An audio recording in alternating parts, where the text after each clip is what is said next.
Assalamualaikum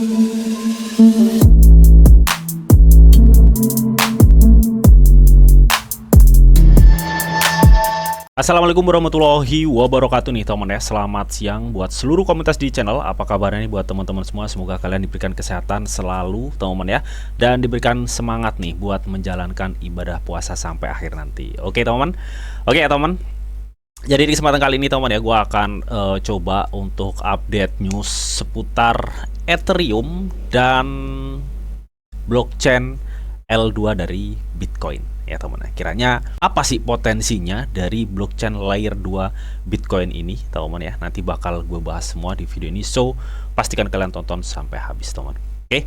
Oh ya, jadi buat teman-teman semua yang mungkin belum subscribe channel gue, silahkan subscribe dulu. Karena apa? Karena setiap harinya di sini gue akan update news seputar news cryptocurrency dan sentimen-sentimennya teman ya. Dan buat teman-teman semua yang mungkin belum gabung di grup Telegram gue, silahkan gabung, karena di sini juga setiap harinya gue akan share informasi seputar news cryptocurrency dan updateannya temennya. Jadi gue rasa kalian gak bakal ketinggalan, dan kalian juga bisa sharing kripto ke gue dan teman-teman yang ada di grup ini, dan semua itu gratis teman. Oke. Dan untuk link join ya, gue sediain di kolom deskripsi.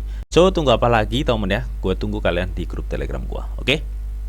Jadi kita langsung aja ya, untuk ngepantau market. Oke teman-teman ya, kemarin sebelumnya udah gua update ya mengenai pergerakan dari BTC ya di live streaming gua, bahwa BTC itu akan turun di sekitar target gue di 61 sampai 63, dan kemarin sempat turun ya di area-area tersebut lah. Pokoknya kalian bisa cek aja live streaming gua. Dan di sini terlihat banget ya untuk market BTC itu ada di level 64 saat ini. Artinya ini meskipun ada turun, tapi sebenarnya ini sudah ada mulai peningkatan ya teman, daripada harga yang kemarin teman. Dan terlihat ya teman, kalau kita lihat kalau di beberapa minggu yang lalu ya, bahwa BTC itu lebih kalah ya pertumbuhannya dengan Ethereum, tapi saat ini kebalik ya, Ethereum kalah pertumbuhannya dengan BTC. Nah ini ada apa? Nanti bakal kita ulas juga. Dan kalau kita lihat ya, memang dari segi kedua cryptocurrency terbesar ini ya mengalami penurunan. Jadi rata-rata hampir semuanya market saat ini turun ya, meskipun ada sebagian yang saat ini mengalami hijau, tapi itu nggak seberapa kenaikannya.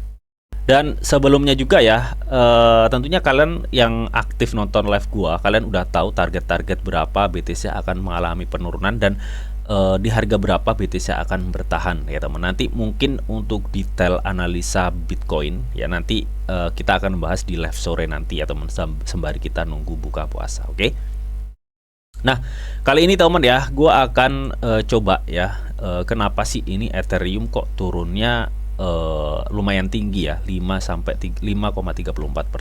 Di sini gue kutip dari info Coin Market Cap teman ya. Jadi memang di bulan-bulan yang lalu ya, Ethereum kan sempat mendapat signal bahwa Ethereum akan disetujui. Tapi memang signal itu kalau dipresentasikan baru sekitar 35% ya dari SEC, katanya Ethereum itu akan disetujui. Tapi baru-baru ini tuh ada info news yang memungkinkan persentase persetujuan Ethereum di SEC itu menurun gitu ya.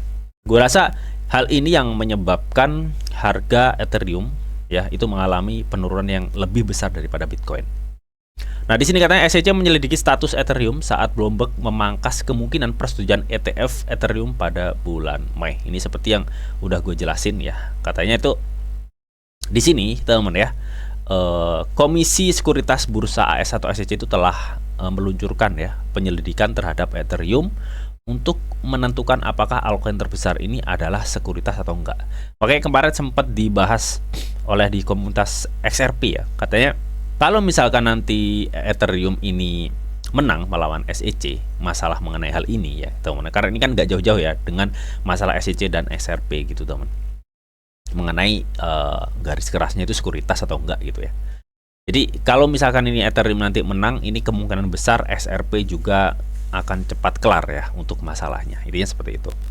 Nah, di sini katanya SEC itu saat ini ya mengirimkan panggilan-panggilan ya kepada perusahaan, katanya itu untuk nyari dokumen catatan keuangan terkait dengan transaksi di Ethereum Foundation ini ya, teman. Karena memang mereka itu menyelidiki sebelum nantinya Ethereum ini menjadi ETF spot ya.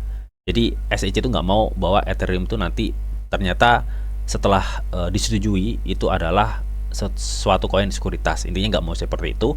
Jadi sebelum disetujui mereka menyelidiki lebih dalam gitu. Intinya seperti itulah teman-teman ya. Hal itu yang memungkinkan market harga Ethereum saat ini mengalami penurunan yang lumayan ya. Bahkan penurunannya lebih tinggi daripada Bitcoin ya. Nah, ini sebenarnya ya teman ya dari analis Bloomberg ETF yang bernama Eric Blackkunas ya. Jadi dia itu juga mengatakan nih, katanya sekarang hanya ada 25% kemungkinan SEC memberi lampu hijau pada spot ETH ETF ya pada batas waktu Mei ya. Saat ini memangkas peluang dari kemungkinan 35% pada 11 Maret kemarin.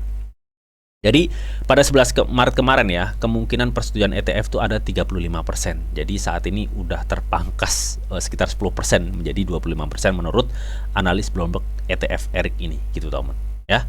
Dikabarkan sih katanya ya pada tanggal 20 Maret SEC itu menunda ya keputusan ETF Ethereum Spot si Vanek teman yang mengajukan ETF Ethereum Spotnya, katanya sehingga menunda tanggal keputusannya itu beralih menjadi 23 Mei. Artinya Maret, April, Mei ya. Jadi 2 bulan lah ya, 2 bulan lagi ya persetujuannya itu nanti akan diumumkan gitu ya. Jadi gua rasa ini yang menyebabkan kenapa harga Ethereum penurunannya lebih tajam daripada Bitcoin, karena di minggu-minggu yang lalu kan sebaliknya ya teman. Dia seperti itu.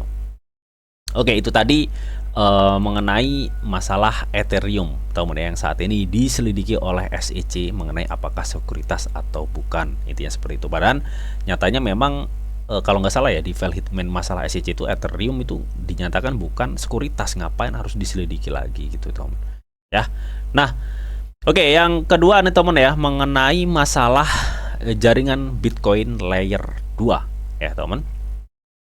Sebenarnya ini cukup menarik kita bahas. Karena apa? Karena melihat dari perkembangan Bitcoin yang dimana kita semua para pengamat kripto ya dan pemain kripto semua di seluruh dunia, kita sepakat bahwa BTC itu adalah salah satu aset penyimpan value gitu teman ya. Dan dia bener-bener aset pioner di cryptocurrency atau mboknya cryptocurrency gitu teman. Dan dia juga memiliki siklus 4 tahunan yaitu halving yang nanti di April akan terjadi ya, dan itu sangat ditunggu-tunggu momen tersebut karena biasanya setelah halving akan ada ledakan yang cukup signifikan untuk harga dari Bitcoin. Nah, tentunya ngomong-ngomong masalah ledakan secara signifikan ya menjelang sesudah halving ya, biasanya halving di saat ini di tahun ini, meledaknya nanti di akhir tahun ini ya sampai 2025 meledaknya seperti itu. Nah, ngomong-ngomong kan pasti ada timbul pertanyaan, alternatif apa sih selain Bitcoin yang memungkinkan bisa membuat kita ya mendapatkan cuan yang cukup lumayan gitu teman. Nah, baru-baru ini ya, ini kan gue kutip dari Akademi Bitcoin ya mengenai artikelnya, dimana sebelumnya gue udah nge-review ya salah satu project yang dimana dia berdiri di sidechain ya atau blockchain samping dari Bitcoin, yaitu Project Sovereign. Jadi buat teman-teman yang belum tonton apa itu Sovereign ya dan seberapa besar potensinya, kalian bisa cek video gua yang sebelumnya membahas SOF ya, token atau token SOF ya atau Sovereign, teman. Dimana dia adalah salah satu token yang didirikan di atas sidechain Bitcoin atau Rootstock gitu teman, yang dimana dia lebih fokus ke DeFi-nya Bitcoin gitu teman. Artinya kalian bisa minjam, staking dan lain-lain ya di Sovereign itu nantinya. Dan dia juga baru ngeluncurin Bitcoin OS-nya yang memungkinkan dApps, DeFi semua nanti akan bisa berdiri di atas jaringan Bitcoin melalui sidechain Rootstock-nya Bitcoin. Ya seperti itu. Ya. Jadi mengapa di sini juga dijelaskan ya poin penting dari layer 2 Bitcoin itu apa aja? Tentunya kalau kita bicara layer 2 entah itu di Bitcoin atau di Ethereum, tentunya salah satunya untuk mengatasi tantangan skabilitas atau kecepatan sebuah transaksi di dalam blockchain utama. Kalau di Ethereum di dalam Ethereum ada kan untuk layer 2 ada Optimism, ada Arbitrum dan lain-lain ya, ada Polygon ya. Nah, di sini kalau layer 2 di Bitcoin tuh ada Rootstock ya teman, ini ya. Ada Lightning Network, Rootstock, ya Stake dan Liquid Network. Ya, jadi ada beberapa layer 2 yang menurut gue pribadi cukup potensial. Tapi di sini gue hanya ngebidik 2 project ya dari beberapa yang udah disebutkan. Ya, 2 projectnya itu apa?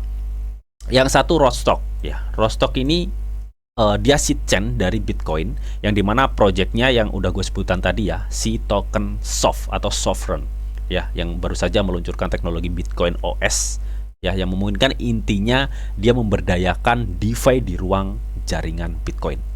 Gue rasa DeFi Bitcoin ke depannya akan cukup potensial banget, yaitu token Soft. Tapi kalian harus dior. Nah, yang kedua di sini ada Stake. Ya, Stake itu apa, Bang?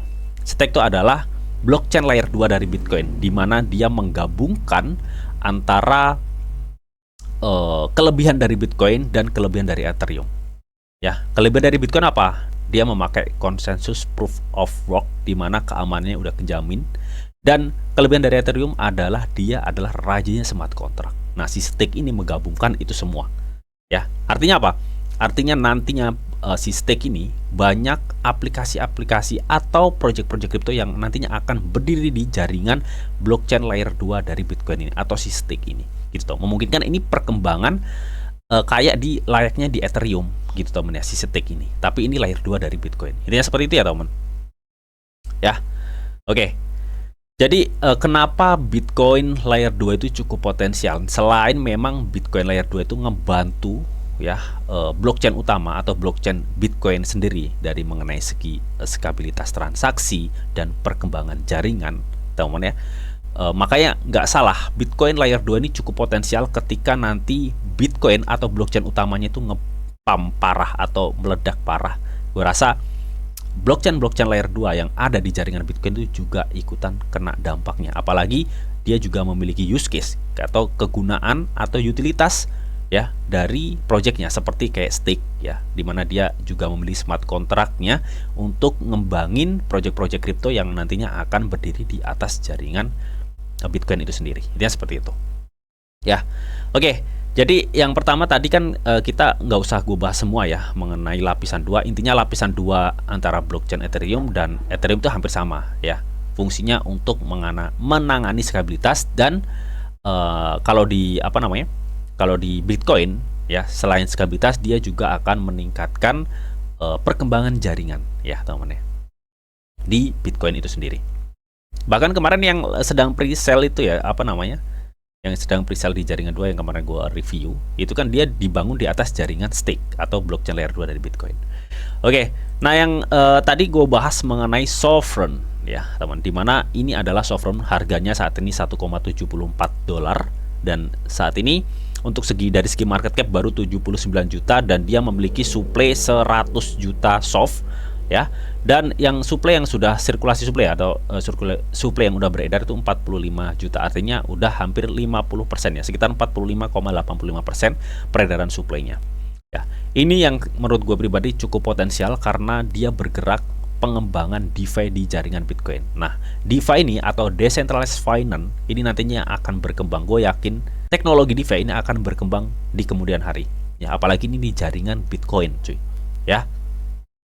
Kalau kalian masuk ya di di blockchain-nya si Sovereign, ya di sini untuk TVL-nya aja udah sekitar 2129 BTC, teman ya. Dengan volume transaksi per 24 jam itu ada sekitar 15 BTC, teman ya. Di sini kalian bisa stake ya, bisa store di AM, bisa pinjaman DLR, bisa pinjam meminjam ya dengan Solve, teman, dengan melalui blockchain layer 2 Rostock-nya.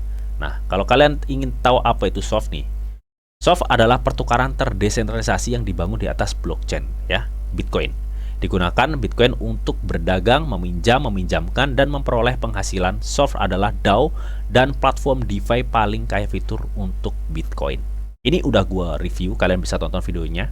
Nah, si Solve ini berdiri di atas jaringan Rostock. Rostock ini adalah sebuah kontrak cerdas yang menggabungkan seedchain Bitcoin, teman-teman. Ya, oke. Jadi ini menurut gue pribadi ya, project dari Solve ini cukup potensial. Tapi kalian harus jujur ya. Apakah lu hot? Gue masih hot sampai sekarang gitu, teman. Ya. Dan yang kedua tadi gue udah bilang ya bahwa project yang L2 dari Bitcoin yang cukup potensial adalah Stake. Ya. Dimana di bulan-bulan lalu di grup Telegram gue udah bilang ke teman-teman bahwa stake ini cukup potensial. Waktu itu harganya masih $2 berapa gitu ya. Karena ada penurunan. Ini udah naik nih cuy. Meskipun ada kenaikan 2%, ini sebenarnya udah naik banget ini ya untuk stake ini. Nah, stake ini kelebihannya dia menggabungkan keunggulan Bitcoin dan keunggulan Ethereum dijadikan satu di blockchain layer 2 Bitcoin ini. Jadi memungkinkan blockchain layer 2 Bitcoin ini teman ya nantinya bisa meningkatkan project-project kripto yang berdiri di atas jaringan Bitcoin ya melalui blockchain layer 2 stake ini, teman. Jadi ini cukup potensial banget dengan saat ini market cap-nya itu baru 5.000 juta miliar, 5 miliar, teman. Volume transaksinya 410 juta ya. Untuk sirkulasi supply yang beredar saat ini udah 79,59%. Artinya udah banyak banget yang beredar, kurang 20%-an itu beredar full ya. Dan untuk total supply-nya ini ada 1,8 miliar ya STX, teman-teman. Dan menurut gue pribadi stake ini cukup potensial juga, teman-teman ya. Ini adalah salah satu blockchain layer 2 Bitcoin yang memungkinkan pertumbuhan pesat jaringan Bitcoin nantinya di atas jaringan stake. Itu ya seperti itu, teman. So, melihat dari itu semua ya mengenai Bitcoin, Ethereum, gue rasa kedepannya ini akan bersaing ya mengenai perkembangan jaringan Ethereum dan jaringan Bitcoin itu sendiri. Kalau gue rasa jaringan Ethereum tuh udah lumrah lah ya, udah lumrah banyak.